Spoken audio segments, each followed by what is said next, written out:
Good afternoon, ladies and gentlemen, and tea time this afternoon on Plug TV and Plug Pod. And I'm very excited about this. As you'll probably know already, I'm a huge Liverpool fan. And this afternoon, we have got Mr. Alan Kennedy online. So welcome, Alan. Thank you. Thanks for having me, as they say.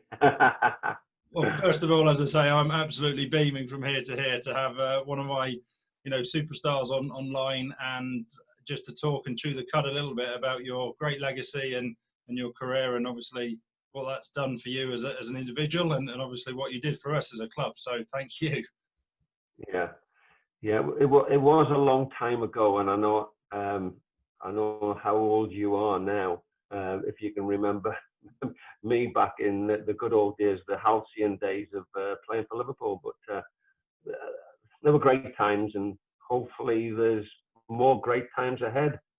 And I think it goes without saying we're nearly there, winning at last, and sadly we won't be able to celebrate it this time the way how we would all like to celebrate in the streets, but we will eventually. Yeah, I'm convinced it will. We've now got the fixture lists out. We've now got who we're playing. Can it be done on the first game? Can it be done on the second game? I think everybody's anticipating, Liverpool to win it probably in the first 2 or 3 games. But it doesn't matter how you win it. It's about winning it. That's the main thing. Absolutely, yeah, it goes without saying. And so just rolling back to those winning days, and obviously you played for some top flight clubs, but Liverpool being really where you had your most iconic parts of your career. And can we just explore those a little bit? So what goal springs to mind as your best goal ever? So I've done a bit of research on you, and I think I know the answer that's coming. Oh. Well, I think, can I just tell you, playing as a left back, I didn't get many opportunities to score goals, and so every one that I scored was treasured, and I loved every minute of obviously playing for Liverpool. We were a successful team. We played every game to win the game, and goals are always a bit of a bonus. And I think if you look back on my career, I look back on my career, I will say, well, most of my goals were sort of like 20, 25-yard shots from distance, that eventually found their way into the back of the net. I wasn't a tap-in merchant like Ian Rush or anybody, or Kenny Dalglish or players like that, but I was, I was. I think if I think about what when I played, I was a bit unpredictable. Was the word I might use. It was a great time. I had some great players to play alongside, and I think the management and the coaches, I think they brought the best out in me. Certainly, I didn't get that at Newcastle, which was my first team that I started off at. And you're obviously a stalwart and part of that era, and a big part of the team. And of course, you end up scoring the iconic goal in the 1981 UEFA Cup, or am I correct in saying that the European Cup final? European Cup, yeah. European Cup final against Real Madrid. Well, Real Madrid were an average team. Let's put it that way. You have to do the business on the day, and I was lucky enough to play in the game up till 2 hours before kickoff. I didn't know whether I was playing in the game. The manager made a late decision and said, right, we're going to play. Yeah, I'd unfortunately broken my wrist in the semi-final, so I wasn't really match fit, and I think neither was Kenny Dalglish, who played in the game. But Real Madrid were not at their best, and the pitch was pretty poor. We took the situation to them, and I made a run forward. Ray Kennedy passes me the ball, throws the ball to me, and the next minute I'm in on goal, and I'm thinking, well, what do you do from this distance, And it it managed to go in. I think the goalkeeper was a bit surprised that it went in, but it doesn't matter honestly how they go in, as long as they do. And it won the game, and it was, you know, the game is not, it was a poor game, it was a poor match, but it was decided by my goal.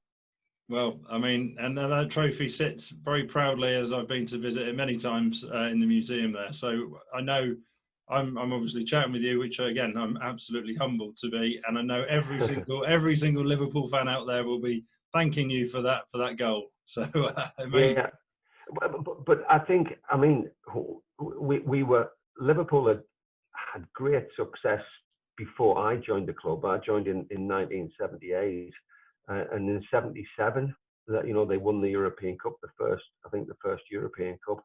They won it in '78 at Wembley. Kenny Dalglish scoring the goal, and I keep saying this when I was playing for Liverpool. It didn't matter who scored the goals. You know, Ian Rush will finish top of the tree every time, because, you know, he's a natural goal scorer.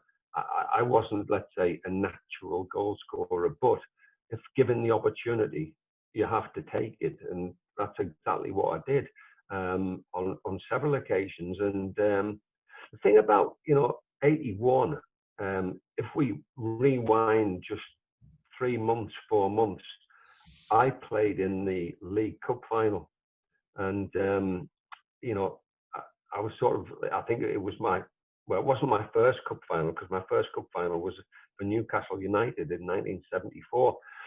So I played in the cup final, which is 7 years later in '81, and we're playing against West Ham in the League Cup final.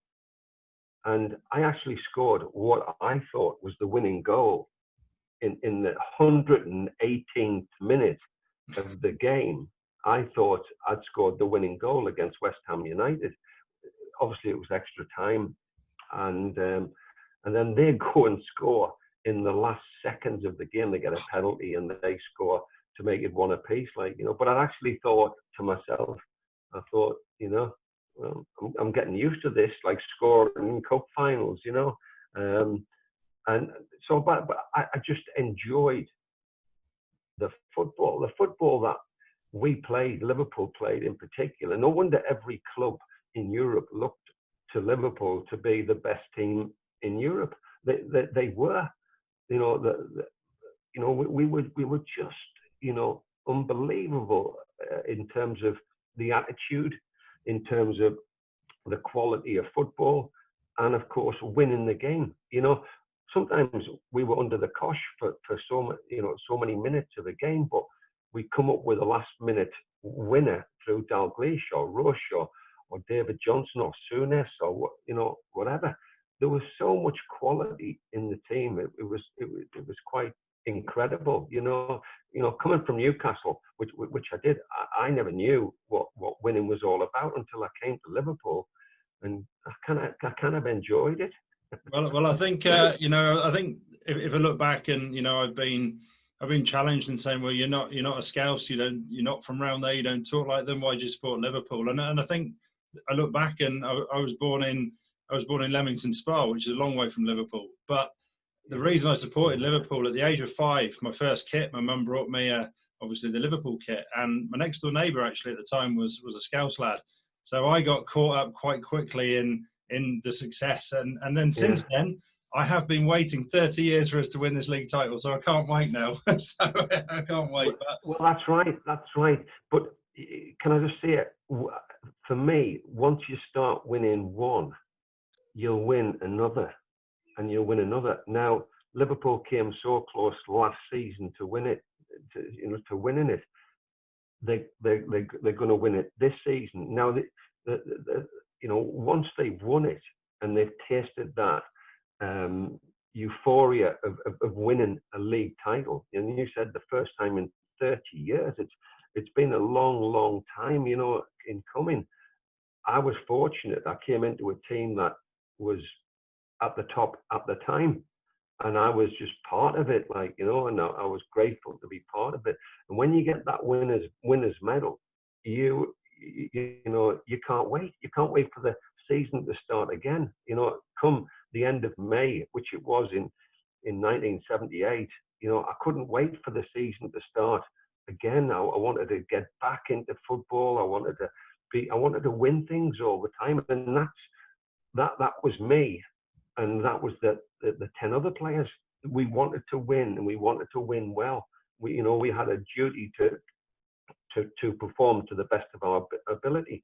And I thank Bob Paisley for giving me the chance to come and play in that team. It must have been difficult. There must have been other fullbacks out there that were looking at me going, isn't he lucky to be playing for Liverpool? Yes, but you've got to then reach the standard that they require. If you don't, then you know you're thrown out and somebody else comes into your place. So, you know, that's what every game meant to me, you know, and I played, I don't know, 350 odd games for Liverpool. Every game was a cup final. That's what I felt. Every game was important to be a cup final. And I think at professional level, no matter, you know, what you're doing, you're giving it your all. Yeah, it's not just another game. It is, every game is a performance, and every game has to be the best. Yeah. Yeah, every game has got to be better than the last one. You know, even though you might have won the game by 3-4 goals, it doesn't matter. It counts for nothing. It's about this game, and that's what your concentration is about. Take everything out of your mind. You know, you're in a team that is capable of winning every game. And we went out with a great attitude. You know, every player was focused. Every player had a job to do. And if you didn't do your job, you'd soon know it from Ronnie Moran, Joe Fagan, and Bob Paisley, because they'd be on at you. Do what we told you to do. And this is how Liverpool play. This is what they do. This is how they win. Did you keep the ball? Did you ever take any big, you know, sort of locker room tellings off, Alan? Did you ever get the rap every now and then, or did you just? Well, or was that done in practice? I think there's a couple of games. I do remember one game against Coventry City, and it was, well, I mean, I think it was in Joe Fagan's era, which is 1983-84 season, and we were 3-0 down at half time, or 4-0. It might have been even 4-0, and I will get his name a little bit eventually, but they had a little inside forward at Coventry City, and he did the damage, and he scored, and I got the blame, and I wasn't even marking him. You know, it wasn't Hansen and Lawrenson at the time. Like, you know, Grobbelaar was having one of his off days as well. Like, you know, but we struggled, and there were cups being thrown at half time, and I'm going, oh, you're always blaming me, and you're always having a go, like, you know. And this was our most successful season. We won 3 trophies that season, like, you know. But on this particular game, was it Terry Gibson or Terry? I can't remember his name, but he tore us apart, and you know, unfortunately, we got beat 4-1 or whatever it was. Like, we rescued it a little bit in the second half, but every game has to be a cup final. Every game has to be 100%. You don't give anything less than 100%, and you know the quality is going to come out when you've got players like Souness, when you've got players like Dalglish, Ian Rush, and Ronnie Whelan, and people like that. You know, the longer the game goes on, the more we're going to win the game. And you know, cup finals were just, yeah, they were every year. I mean, I think we hold the record for League Cup finals: 81, 82, 83, 84. Not sure about 85, but you know, but we just enjoyed our football. But it was a business, it was a game, and it was a game to win. Well, one of those years that you obviously we skipped forward a little bit there, but 1984, you were obviously also play a great part in winning the trophy against Roma, and Yeah. I believe you scored the last kick of the match. Well, it was the last kick of the match. You know, the penalty shootout was I would class it as a bit of a farce. I mean, you know, there was nobody. Honestly, we didn't know what was actually happening. We didn't expect it to go to penalties. We didn't think it would go to penalties. We thought, you know, it might. You know, what's going to happen at you know at full time. Well, we had extra time. I think we made a couple of substitutions. We then sort of like changed it around a little bit, and we were still there to win the game. You know, you're playing against AS Roma. You're playing on their pitch. You're playing with their crowd. You know, there was 100,000 people there, and Liverpool had about 15, 20,000 supporters, and you know, but we couldn't let them down. That was going through our minds, like, you know. And then, you know, when it all boils down to the final kick, I mean, everybody will remember Grobbelaar for what he did, you know, to put some of their players off. You know, he was doing his spaghetti legs on the line. He was making sure that one or two of their players felt the pressure, and one or two of them did feel the pressure. You know, I think Bruno Conti was one of them. Graziani, I think, was another. And now these were experienced players, and they both missed their penalties. And it was like, you know, and the thing about it was, like, I'm walking forward, and I could see actually some of my players, some of Alan Hansen and Kenny Dalglish and one or two others. They're looking around, and is there nobody else? Is there nobody else to take a penalty? Why is it? What's he taking a penalty for? What's he doing? You know, I didn't realise, you know, what was going on. I just. How nervous were you? How nervous were you? I was. I didn't want to let anybody down. And that's the worst thing in the world. People will remember you for letting the team down. People remember afterwards, oh, what a penalty, this, that, and the other. I had no idea at that moment in time where that penalty was going to go. Thankfully, you buried it for us, Alan. Yeah, but you know, changing your mind. Everybody thinks, well, you know, the keeper's.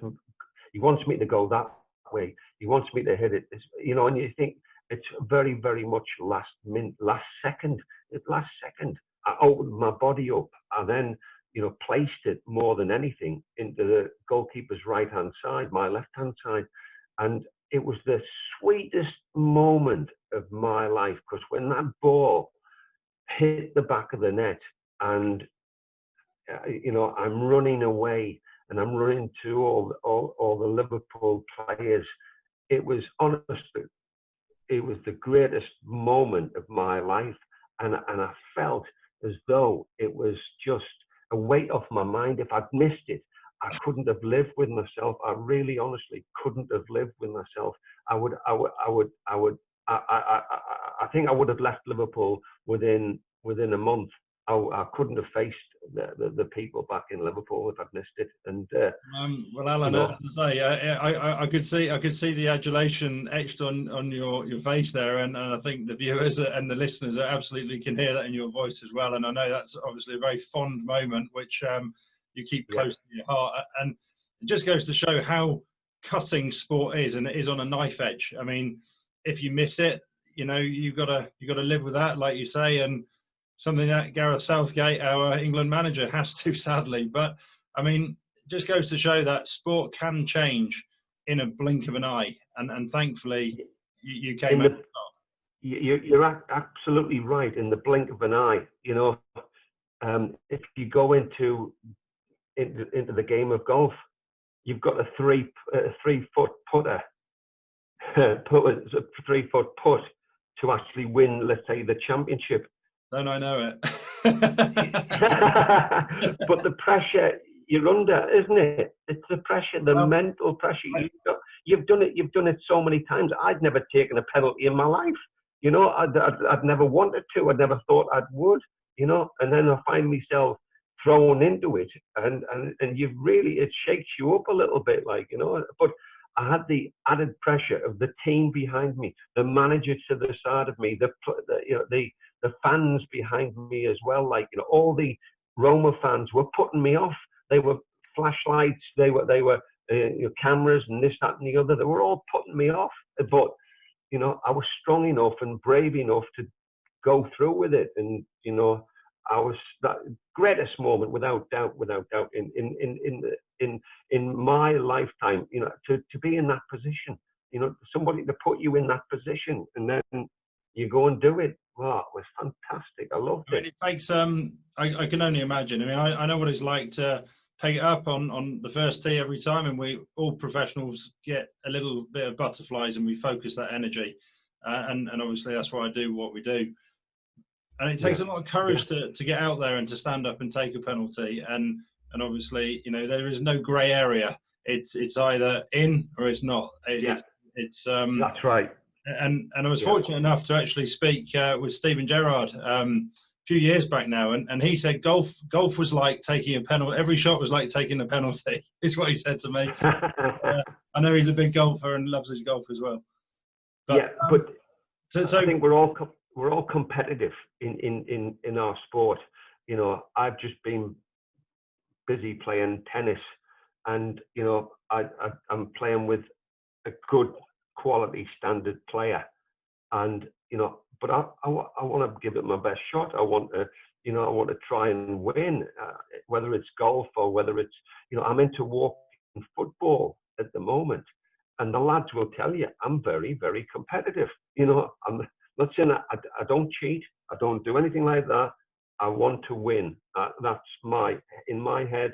If I'm going to compete with anybody or in any competition, I want to win it. And I think that came through very evidently on Harry's Heroes. So it looked like you all had a great time there. And let's not talk about that scene. Let's not talk about that scene where there's all those naked men running around. I mean, that looked hilarious. I wasn't one of them. No, I tell you now, I wasn't one of them. It was, what we did, we were the extras in well, I was anyway, like, you know, and I'll be honest with you, the lads were absolutely brilliant. Even the Razor Ruddocks, you know, who were a bit outgoing and a bit, you know, larger than life. Let's put it that way. But he's suffering quite badly with certain problems with his heart and whatever. But he's a great lad. He really is a great lad. And Harry was wonderful. John Barnes, loved it. I loved being part of it. The last game we played, you know, we actually won the game, and I had a bit of a brainstorm, and I had a back pass to the goalkeeper which fell short, and you know, the manager Harry took me off straight afterwards, but I played for whatever 85 minutes of the game, like, you know, so I'd done all right, but you know, you're only as good as your last pass, and that was enough. And then we went and scored to make it 1-0 to us. And like, you know, and I said to Harry, brilliant tactician, well done for taking me off, you know. And you know, I was going to give him a rollicking, like, you know, and then we go and score the goal to win it, like, you know. And that's what it was about. That's what I was about. I love the winning side of it. It's wonderful to be part of it, you know. So it was, I loved it. I loved doing it. And that's really what this show is presented in these unprecedented times, is positivity, a message of winning, and obviously it is tough. I mean, work-wise now, Alan, I know you do quite a lot of talking and speaking and corporate golf. Yeah. And how are you filling your days at the moment until we get life back onto a level of a norm? I'm trying to get back. I do a little bit of a run each day. I do try and do exercises. Try and I'm staying with at a friend's place at the moment, and he allows me to go into his garden. He doesn't realise this, but I do climb trees, and although I'm scared of heights, I do climb up trees, and I do take one or two branches out, and it's looking very, very, it's looking better. Let's put it that way. But I like doing something every day. I like having a challenge, not a challenge, but I like being out there. I do me walking football. That'll come back hopefully in the next 3 or 4 weeks or so. Then we'll be I'll do the other things, but I'm always trying to keep busy. I'm always trying to do things. You know, I don't want to sit around all day. There's no point in doing that. I'm getting on a bit now, but I still have a goal every day. I still have set myself a target of doing something every day. You have to come over to the academy, because I know you're a bit of an avid golfer as well, yeah? Well, avid at 16 handicap, which will go up, I think. I love trying to play. I love trying to play, honestly, but I'm not the best. But I'm a good guy to have with you if you're playing in a team. You know, I can come in with the odd hole or something like that. But yes, it'd be lovely to come over. Lovely to have a game and obviously get some tips as well. Well, that's what we do. So we make that happen, Alan. So it's been an absolute pleasure just to obviously share some of your amazing stories there with myself and the viewers this afternoon. And I know a huge thank you from every single Red looking and watching this. And I know that this year we will be celebrating, albeit a little bit different, but we are going to be celebrating. So I just want to say a huge thank you for everybody watching, and I know that you know, you've been obviously part of our legacy, and cannot say enough thank yous.